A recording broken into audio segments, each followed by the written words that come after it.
हाँ, तो आप सभी कैसे हैं बाबू? उम्मीद करते हैं आप लोग बढ़िया होंगे। तो इस क्लास में बात करने वाले हैं 8th ग्रेड अभ्यास पुस्तिका विज्ञान कक्षा 6 का बाबू अध्याय 2 सजीव जगत में विविधता बाबू। क्या? तो सजीव जगत में विविधता। इसका आज हम इस क्लास में पूरा क्वेश्चन आंसर सॉल्व करेंगे, ठीक है ना? प्रश्न उत्तर पूरा हम सॉल्व करेंगे। तो बहुविकल्पीय प्रश्न बाबू। बहुविकल्पीय का पहला प्रश्न है सही विकल्प चुनकर लिखें। बोल रहा है सही विकल्प को चुनकर लिखने। तो पहला का 1 नंबर है बाबू। 1 नंबर का 1 नंबर बोल रहा है एक विद्यार्थी ने मिट्टी से एक नवोद्भिद पौधा खोद निकाला तथा प्रेक्षण किया कि उसके उसके साथ पौधे का एक भाग भी बाहर निकल आया। इस भाग से बाल जैसी संरचनाएं निकली हुई थी। यह पौधे का कौन सा भाग हो सकता है? कौन सा भाग हो सकता है बाबू? तो जो कि आपके ऑप्शन डी में है मूल। सटीक उत्तर हो जाएगा ऑप्शन डी मूल, ठीक ना बाबू? तो चलते हैं अगले प्रश्न पे अपना।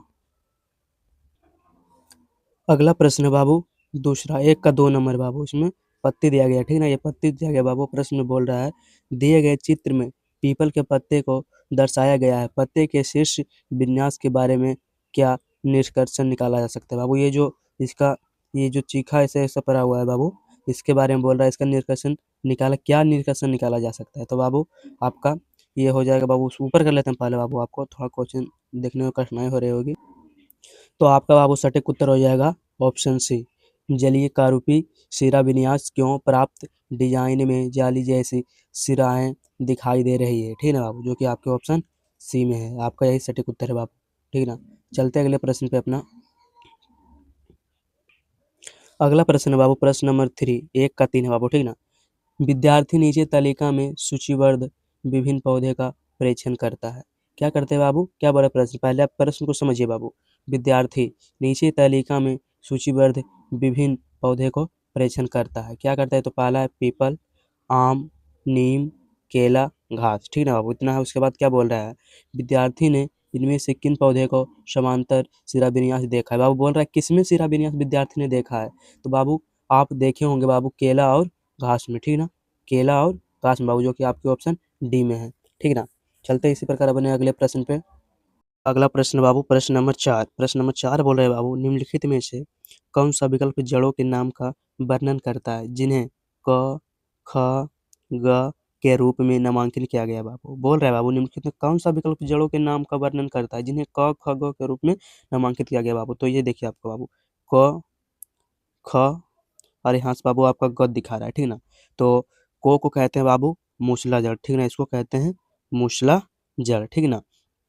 और खो को कहते हैं पारवर्ष जड़, पारवर्ष जड़, ठीक ना? उसके बाद कहते हैं गौ को रेशेजार जड़, इसको कहते हैं बाबू रेशेजार जड़, ठीक ना? तो जो कि आपके ऑप्शन डी में है बाबू, यही आपका सटीक उत्तर हो जाएगा। को में मूसला जड़, पारवर्ष जड़, रेशेदार जड़, ठीक ना बाबू? तो चलते हैं अगले प्रश्न पे अपना। अगला प्रश्न है बाबू ठंडे प्रदेशों में रहने वाले जीवों की सुरक्षा के लिए क्या अनुकूलता नहीं पाई जाती है? क्या अनुकूलता नहीं पाई जाती है बाबू? तो पहला है पतली त्वचा, दूसरा मोटी त्वचा, तीसरी त्वचा के नीचे मोटी वसा का आवरण बाबू। क्या नहीं पाया जाता है? तो आपका हो जाएगा पतली त्वचा नहीं पाया जाता बाबू, जो कि केवल 1 नंबर होगा बाबू, ठीक ना? केवल 1 नंबर पतली त्वचा, ठीक ना? तो ऊपर कर लेते हैं बाबू अगला क्वेश्चन देखने के लिए हम। अगला प्रश्न बोल रहा है बाबू अनुराधा। अगला प्रश्न क्या बोल रहा है? अनुराधा अपने विद्यालय के बगीचे में देखती है कि कुछ पौधे की लता कोमल है और उन्हें चढ़ाने और आगे बढ़ाने के लिए सहारे की आवश्यकता है। वह वह लता है बाबू। तो आपका हो जाएगा आरोही लता। कौन सा? तो आपके ऑप्शन सी जो कि है आरोही लता बाबू। आपका सटीक उत्तर हो जाएगा आरोही लता बाबू। तो आपके यहाँ खाली जगह होगा तो यहाँ पे आपको आरोही लता लिख देना, ठीक ना? अगला प्रश्न कह रहे बाबू चित्र के अगला प्रश्न आपका कह रहा है चित्र में दर्शाए बीजपत्र को ध्यानपूर्वक देखकर निम्नलिखित बिंदुओं द्वारा उसमें बीजपत्र शिराविन्यास और जड़ के प्रकार पता लगाएं। जड़ का पता लगाने बोल रहा है बाबू, शिराविन्यास और जड़ का पता लगाने बोल रहा है बाबू। तो आपको अच्छा तो दिखाई नहीं दे रहा होगा नीचे, उसको ऊपर हम कर लेते हैं पहले। यही चित्र है बाबू, इसी को देखकर बोल रहा था बताने के लिए, ठीक है ना? तो बाबू आपका इसका सटीक उत्तर हो जाएगा ऑप्शन डी द्विबीजपत्री जालिका शिराविन्यास और मूसला जड़ बाबू, ठीक ना? जो कि आपके ऑप्शन डी में है बाबू। तो चलते अगले प्रश्न पे अपना। अगला प्रश्न हमारा क्या कह रहा होगा बाबू? अगला प्रश्न कह रहा है बाबू सविता की माँ ने बगीचे में सब्जियों के पौधे लगाए। सविता ने बगीचे में लगे टमाटर के पौधे से कुछ टमाटर तोड़ते समय वह ध्यान दिया कि इस पौधे का तना कोमल और हरा है। आप पता लगाइए इसे किन वर्ग में रखा जा सकता है बाबू, किस वर्ग में रखा जा सकता है? तो आपका ऑप्शन ए हो जाएगा शार्क वर्ग में, ठीक है ना, शाक वर्ग में, ठीक है ना। तो चल अगला प्रश्न हमारा क्या कह रहा है बाबू, अगला प्रश्न कह रहा है एक विद्यार्थी द्वारा शंक्वाकार वृक्ष का चित्र बनाया गया बाबू, जिसकी पत्तियां नुकीली शाखाएं लचीले और झुके हुई पत्ती होती है बाबू, प्रतीत होती है बाबू, ठीक है ना। क्या बोल रहा है? तो नुकीली शाखाएं, उसके बाद लचीले और झूली हुई प्रतीत होती है बाबू। यह वृक्ष किस क्षेत्र में पाया जाता है बाबू, किस क्षेत्र में पाया जाता है बाबू? तो लद्दाख के मरुस्थलीय क्षेत्र में। कौन सा? तो लद्दाख के मरुस्थलीय क्षेत्र में बाबू, जो कि आपके ऑप्शन बी में है बाबू। चलते अगले प्रश्न पे अपना। अब आपका आ गया बाबू प्रश्न दूसरा बोला रिक्त स्थानों को पूर्ति कीजिए बाबू, रिक्त स्थान को बोल रहा है पूर्ति करने के लिए, ठीक है ना बाबू। तो जिसमें कि आपका दिया गया है पवित्र, उपवान, भिन्न, समूहन, समांतर, जलिकारूपी, अनुकूलन बाबू, यही सबको बोल रहा है। खाली स्थान जहाँ है वहाँ पे भरना है बाबू, कहाँ पे क्या भराया जाएगा, ठीक ना। तो अब इसको भी हम देखते हैं बाबू। तो पहला का 2 का 1 नंबर बोल रहा है बाबू, 2 का प्रथम नंबर बोल रहा है पौधों और जंतुओं को उनकी सामान्य विशेषताओं के आधार पर समूहों में व्यवस्थित करने की विधि को समूहन कहा जाता है। क्या कहा जाता है बाबू? तो समूहन कहा जाता है बाबू, ठीक ना। अगला प्रश्न कह रहा है 2 का 2 नंबर बाबू कह रहा है सामान्यतः एक बीजपत्री पौधे की पत्तियों में समांतर सिरा विन्यास एवं द्विबीजपत्री पौधे की पत्तियों में जलिकारूपी शीर्षा विन्यास पाया जाता है बाबू। ये कह रहा है बाबू, प्रश्न देखिए आप पहले, प्रश्न को समझिए पहले बाबू, आपको उत्तर खुद पता लग जाएगा, ठीक है ना। प्रश्न बोला सामान्यतः एक बीजपत्री पौधे की पत्तियों में पाया जाता है बाबू समांतर, ठीक है ना। उसके बाद सिरा विन्यास एक द्विबीजपत्री पौधे की पत्तियों में जलिकारूपी शीर्षा विन्यास पाया जाता है बाबू, ठीक है ना। बस आपको समानता और उसके बाद जलिकारूपी शीर्षा विन्यास हो जाएगा बाबू, ठीक है ना।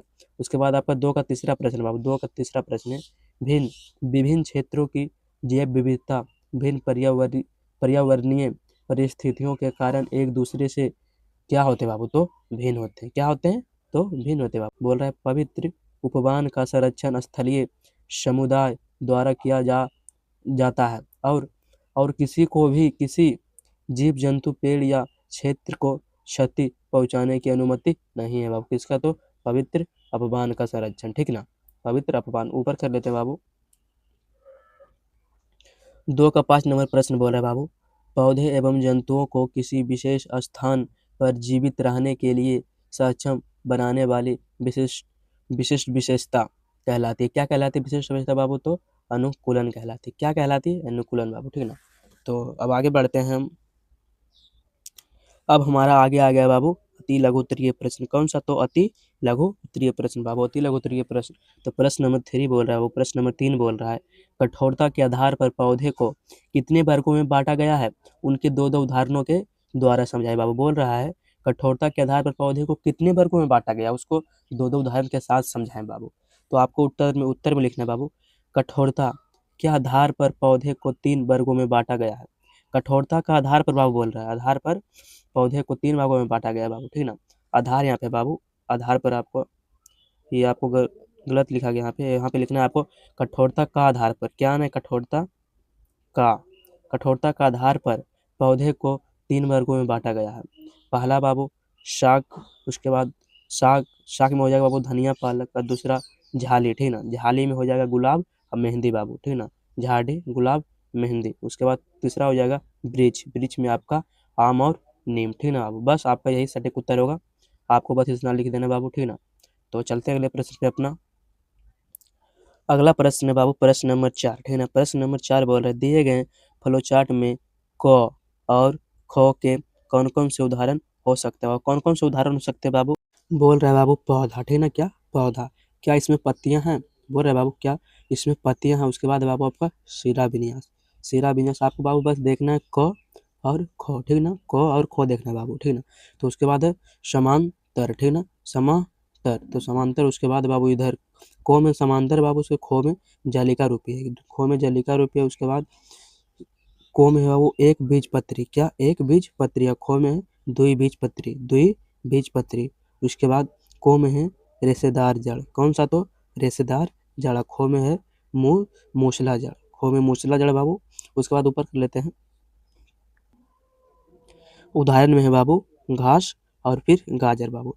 ये दोनों आपका बाबू जड़ें हैं, ये दोनों बीज हैं बाबू, ठीक ना। और ये दोनों आपका उदाहरण है घास और गाजर, ठीक ना। अगले प्रश्न पे चलते हैं। अगला प्रश्न बाबू प्रश्न नंबर 5 बाबू, प्रश्न नंबर 5 जो कि बोल रहा है दी गई तालिका में जंतुओं की गति और गति के लिए प्रयुक्त शरीर के अंग लिखे बाबू, ठीक ना। तो जंतुओं का नाम है यहाँ पे, गति का प्रकार, गति के लिए प्रयुक्त शरीर के अंग, ठीक ना। तो आपका पहला है बाबू तिलचट्टा। तिलचट्टा का गति का प्रकार है बाबू उड़ना, चलना और उड़ना बाबू। इसमें लिख लेना बाबू उसके शरीर के अंग, टांग बाबू लिख लेना, ठीक ना, टांग और फिर पंख, ठीक ना बाबू, टांग और बाबू पंख लिख लेना आपको। उसके बाद आपको दूसरा में है बाबू केचुआ। केचुआ बाबू गति का प्रकार रेंगना और बाबू प्रयुक्त शरीर पैर, ठीक ना। उसके बाद है गाय बाबू, चलना और इसका भी पैर हो जाएगा बाबू। तितली उड़ना, पंख, ठीक ना बाबू। तोता उड़ना, चलना, उसके बाद पंख और पैर बाबू, ठीक ना। उसके बाद है छिपकली, छिपकली रेंगना और पैर बाबू। उसके बाद है मेढक बाबू, उलझना, रेंगना और टांगे बाबू। उसके बाद है मक्खी बाबू, चलना उड़ना पैर पंख, ठीक ना, चलना उड़ना उसके बाद पैर पंख लिखना है बाबू। उसके बाद घोड़ा है बाबू, ऊपर कर लेते हैं पहले बाबू हम इसको। अगला है बाबू घोड़ा। घोड़ा है बाबू चलना दौड़ना और उसके बाद उसके टांगे बाबू, ठीक ना। उसके बाद मगरमच्छ, मगरमच्छ रेंगना और बाबू पैर, ठीक ना। बस यही सब जो हम बताएं आपको लिख देना है, इससे आगे कुछ नहीं आपको लिखना है। बस अब चलते हैं, अब आगे बढ़ते हैं हम इसी प्रकार। अगला प्रश्न बाबू प्रश्न नंबर 6। प्रश्न नंबर 6 बोल रहा है स्थानीय समुदाय द्वारा जैव संपदा का संरक्षण किस प्रकार किया जाता है और इसे क्या कहते हैं बाबू, और इसे क्या कहते हैं बाबू। तो आपको उत्तर में लिखना है बाबू, उत्तर में लिखना है स्थानीय समुदाय जैव आपदा के संरक्षण सामुदायिक संरक्षण के माध्यम से करते हैं, माध्यम से करते हैं बाबू। उसके बाद लिखना है इसे समुदाय आधारित संरक्षण कहते हैं बाबू। इसे क्या कहते हैं तो समुदाय आधारित संरक्षण कहते हैं बाबू। अगला प्रश्न बोल रहा है प्रश्न नंबर 7 बाबू, कलर हम इसको चेंज करते पहले बाबू। हाँ तो अब हो गया बाबू।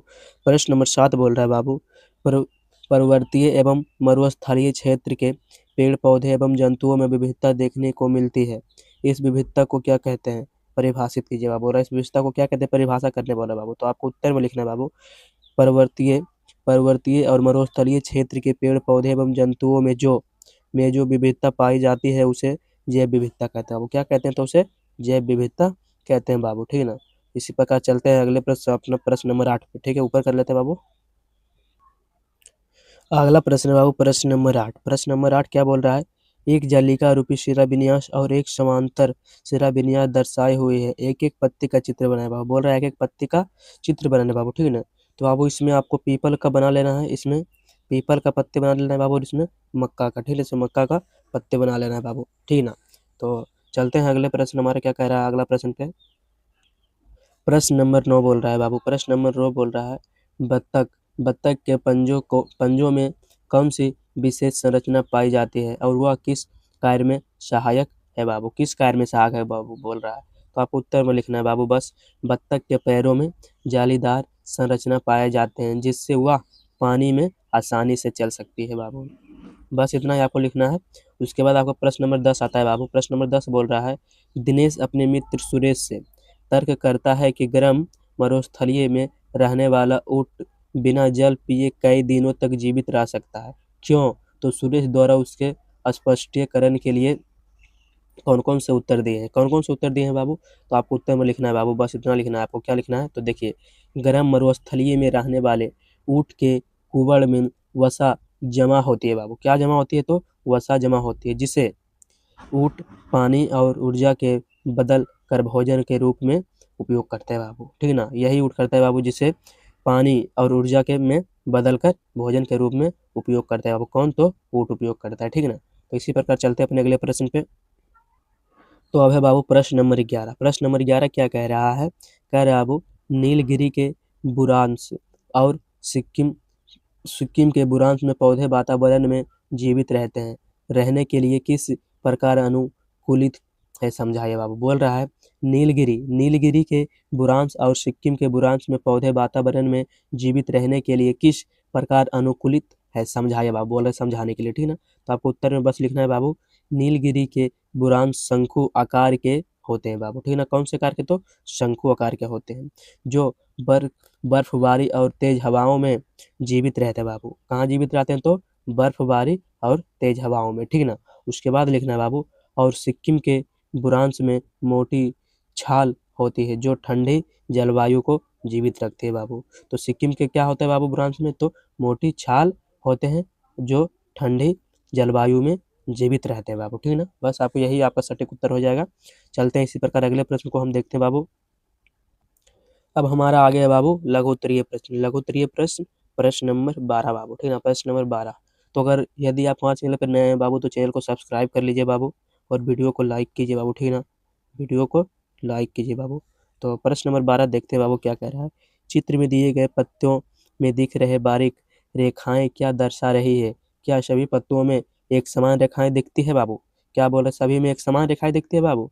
तो यहाँ पे देखो पीपल के पत्ते हैं, केले का पत्ती और लिली का पत्ती बाबू, ठीक है ना। लिली का पत्ती है, तो आपको उत्तर में लिखना है पीपल के पत्ती जालीदार शिरा विन्यास बाबू। क्या? तो जालीदार शिरा विन्यास। उसके बाद केले का पत्ती बाबू, केले का पत्ती है समांतर शिरा विन्यास, ठीक है ना। क्या? तो समांतर शिरा विन्यास। लिली की पत्ती है बाबू समांतर शिरा विन्यास, ये भी समांतर है बाबू, और केले का पत्ती भी समांतर है बाबू। बस आपको इसी प्रकार यहाँ पे आपको भर देना है बाबू अपना बुक में, ठीक है ना। चलते हैं अगले प्रश्न पे। प्रश्न नंबर 13 है बाबू। प्रश्न नंबर 13 है, क्या बोल रहा है? रानी अपनी मित्र मोहिनी मोहिनी के साथ खेत गई बाबू। वहाँ उसने खुरपी की सहायता से पौधे की जड़ को नुकसान पहुँचाए बिना एक चने का पौधा और एक गेहूं का पौधा निकाला, और दोनों प्रकार के पौधे का अवलोकन किया बाबू। दोनों प्रकार के पौधे का अवलोकन किया। उसके बाद बोल रहे बाबू, आपके अनुसार उन्हें अवलोकन में जड़ें एवं पत्तियों का शिराविन्यास किस प्रकार का दिखाई दिया होगा बाबू? किस प्रकार का दिखाई दिया होगा शिराविन्यास बाबू पूछ रहा है क्वेश्चन, ठीक ना। तो आपको उत्तर में लिखना है चने के पौधे में मूसला जड़ और जालीदार शिराविन्यास होगा, और गेहूं के पौधे में रेशेदार जड़ और समांतर शिराविन्यास होगा बाबू, ठीक ना। बस यही आपका सटीक उत्तर है, आपको भर लेना है बाबू अपने बुक में। तो अब अगला प्रश्न देखते हैं। नंबर 14 देखेंगे बाबू। प्रश्न नंबर 14 बोल रहा है, कक्षा शिक्षिका द्वारा बोर्ड पर तालिका में कुछ आंकड़े दिए गए हैं। आंकड़ों के समूह के आधार पर इन पौधे के उदाहरण उदाहरण का पता लगाइए और तालिका पूर्ण कर दीजिए। पूर्ण कर दिए गए प्रश्नों के उत्तर लिखिए बाबू, खोजिए बाबू, खोजिए लिखिए, वही हुआ बाबू। उत्तर खोजने बोला बाबू, तो क्रमशः 1 2 1 2 दिया गया बाबू। उसके बाद समूह, समूह को और समूह खो बाबू, ठीक ना।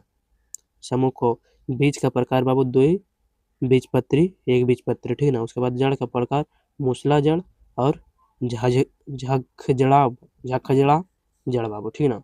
तो आपका लिखना है उदाहरण में गाजर, उसके बाद गेहूं बाबू, गाजर और गेहूं लिखना है बाबू, ठीक है ना। उसके बाद वन आपका बोल रहा है बाबू 14 का 1 नंबर बोल रहा है, समूह को के पौधे में और क्या समानताएं हैं? और क्या समानता है बाबू? और दूसरा प्रश्न बोल रहा है समूह खो के पौधे में और क्या समानता है बाबू? तो आपको उत्तर में लिखना है एक के लिए बाबू, एक समूह का द्विबीजपत्री पौधे की पत्तियों में जालिका रूपी शिरा विन्यास होता है बाबू, ठीक है ना। और उसी प्रकार दूसरा में लिखना है एक बीजपत्री पौधे की पत्तियों में समांतर शिरा विन्यास होता है। वो क्या होता है? तो समांतर शिरा विन्यास होता है बाबू, ठीक है ना। बस इसी प्रकार आपका 14 प्रश्न भी खत्म हुआ बाबू। अब चलते हैं अपने अगले प्रश्न पे। अगला प्रश्न बाबू प्रश्न नंबर 15। प्रश्न नंबर 15 बोल रहा है बाबू, मूसला जड़ तंत्र एवं झकझड़ा जड़तंत्र को दर्शाए हुए नामांकन चित्र बनाए। दर्शाते हुए नामांकन चित्र बनाने बोल रहा है बाबू। तो आपको पहला में ये जड़ बना लेना है बाबू, और दूसरा में ये वाला, ठीक है ना। दूसरा में